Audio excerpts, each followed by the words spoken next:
We know that the Adur River is a really great place to come paddling, but it is important to remember that it's also of significance to wildlife. The area is a site of special scientific interest, and it's been designated as that because it's birdlife. And so as a paddler, there are a couple of things that you can do to avoid disturbing the birds. The first is to always try to use a designated slipway. The one at Adur Rec is a great example. There's a free car park behind and it's a really short walk to launch.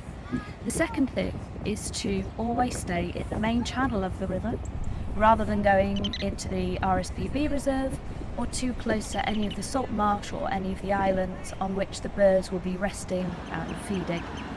And so I hope those couple of tips help you to continue to enjoy the river, but allowing the wildlife time to do what it needs to do.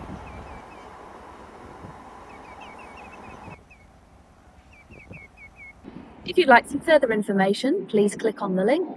You can download this fabulous leaflet which gives you more information about the reserve and particularly exactly where the RSPB reserve is over here.